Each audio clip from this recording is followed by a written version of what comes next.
I know that to a lot of my American friends, it's kind of annoying when non-Americans chime in on the gun debate.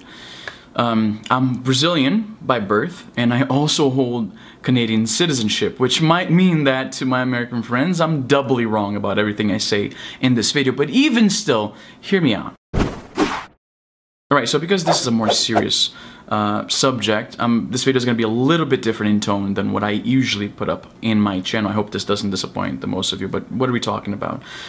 Recently, there was another mass shooting in the United States. Stephen Paddock, a 64-year-old retiree, got himself a room at the Mandalay Bay Hotel in Vegas, brought a whole bunch of guns with him up to the 32nd floor, I think it was, where he was staying.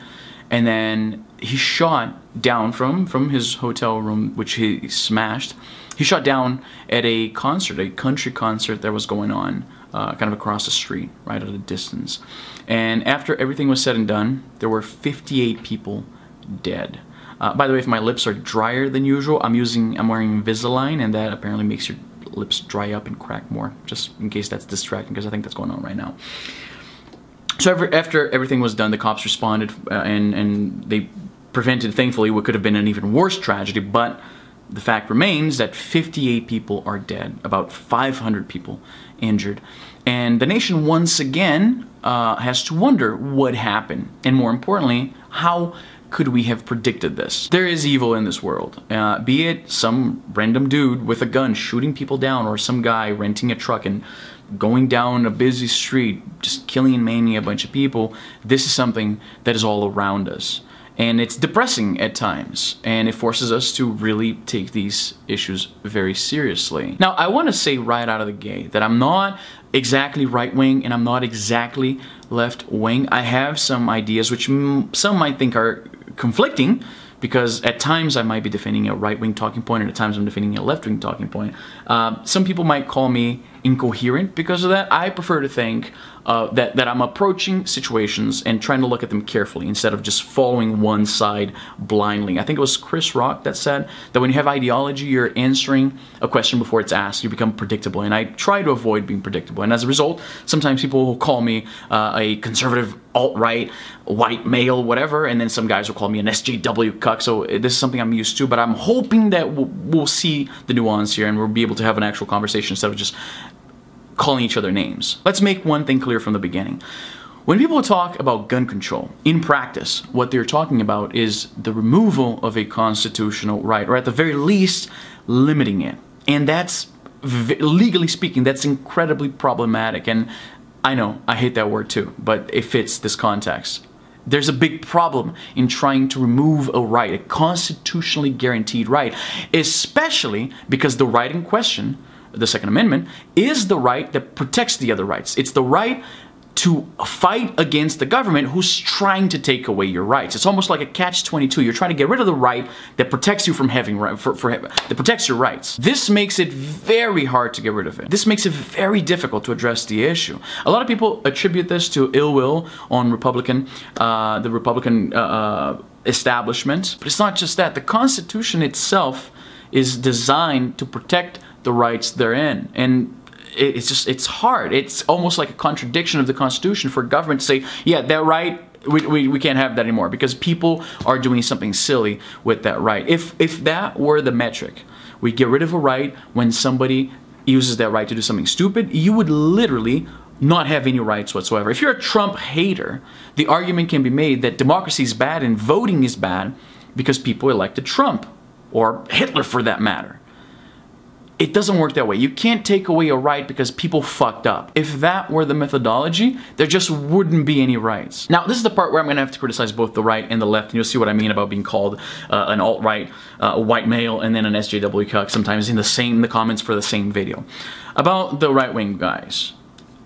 The idea, the spirit behind the Second Amendment is the Founding Fathers had just fought a revolutionary war. They realized better than anybody that government can rise up against its citizens, and they very altruistically gave citizens the right to defend themselves against the establishment. When you think that they were the establishment, you have to realize that it was a very idealistic. It was very selfless of them to say, you know what, we fought for you guys, but if we fuck up, you can fight against us, and that's the beauty of this. We are not putting ourselves so far above you guys that you can't rise up and fix things if things go too far off course. Here's the problem. The idea of armed insurrection against the government made a little more sense back when the disparity between the technology owned by the state and the technology owned by citizens, by private citizens, was not as great as it is today. Back when this was drafted, basically people were fighting wars with muskets, essentially. It was a level playing field. Nowadays, what would happen is Joe Schmo has a Glock 19 that he fires on the weekends at the shooting range. Not to disparage shooting ranges, I love going to the shooting range, just to make this clear.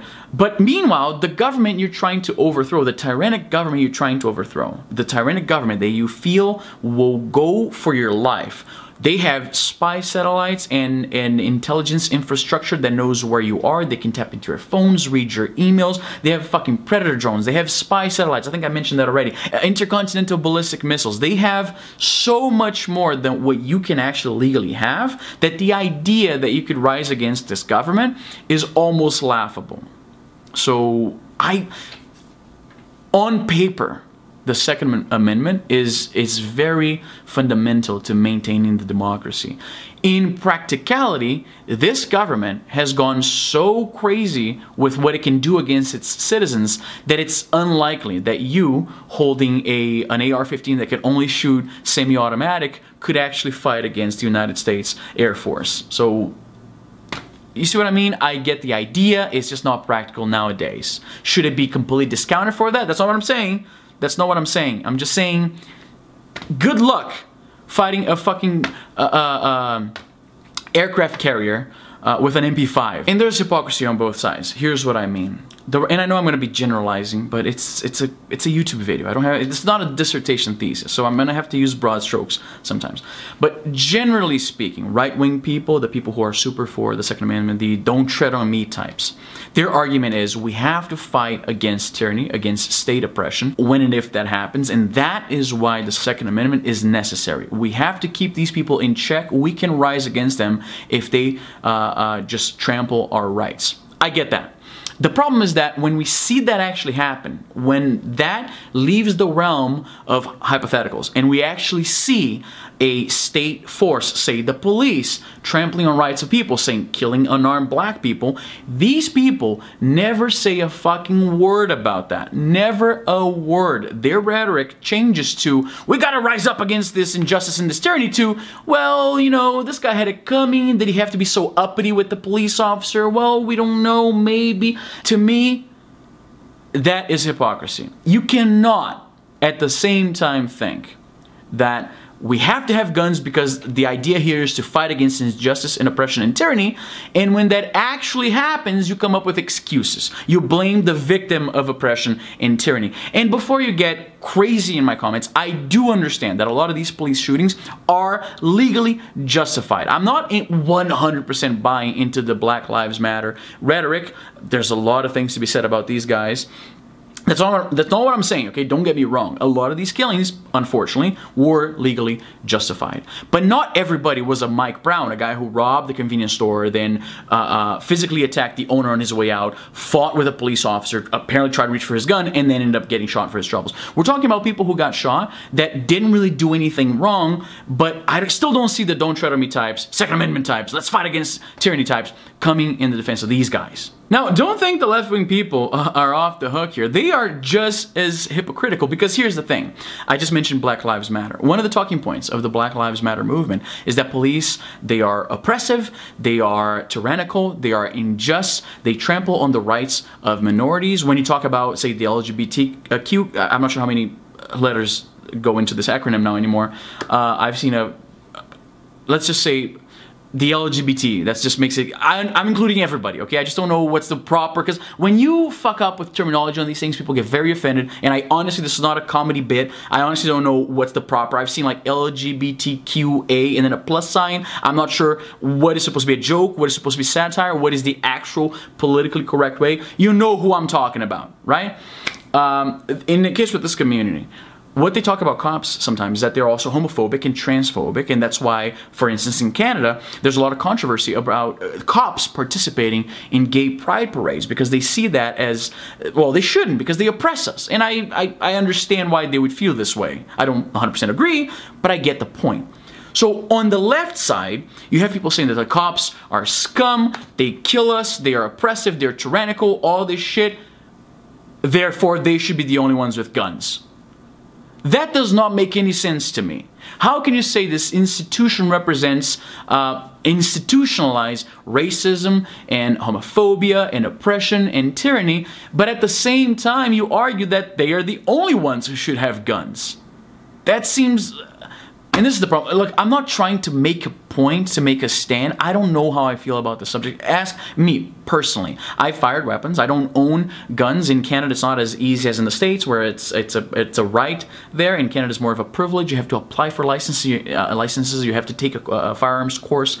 There's no carrying weapons around. You can only take your weapon from your house to the gun range. It's a completely different ballpark, right? But I have shotguns. I have nothing against. I have many friends who are gun owners.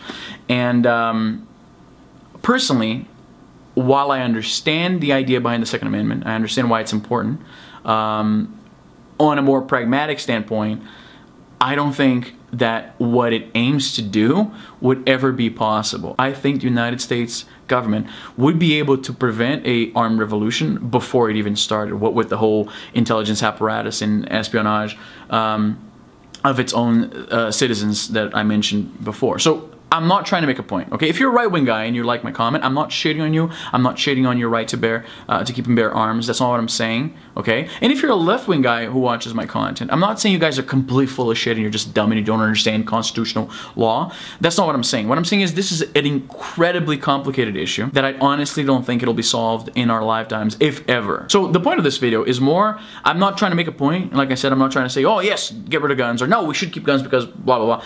I'm very curious about what you think. A lot of YouTubers say this, and it's kind of like a cliche. It's almost like a call to action to just say, yeah, you know, let me know in the comments below. But I'm honestly curious because this split between these opinions and these points of view that I hold, I know that a lot of you guys, because you identify with my work, that's the same for a lot of you guys. I'm sure that if what I do here and the things I do here attract your attention, it's very likely that you think kind of like the way I think. So maybe you also hold these conflicting notions of, you know, what exactly should be done. So I leave the question to you. And again, this is, I'm actually very curious. I'm talking to my buddy John Paul here on YouTube yesterday on Twitter.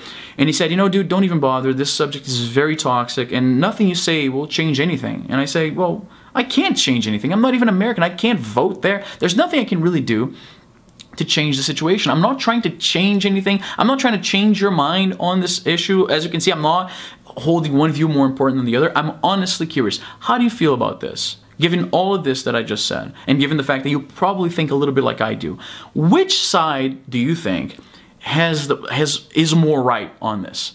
And that's where I want to leave this. Again, let me know in the comments. I'm honestly curious. And yeah, it's a sad day. Like I made a video at the gun range with my girlfriend, and I've been told by people, you know what, you should hold off on putting that video out because it's, given the timing, it's kind of shitty.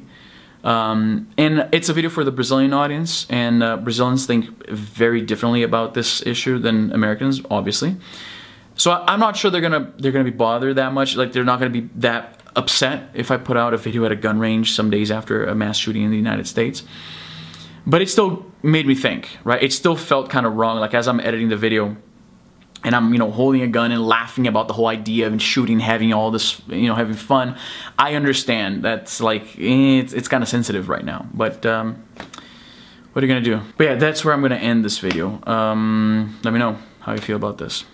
And I hope the next video is gonna be a little more cheery. This one is kind of a downer. I get it.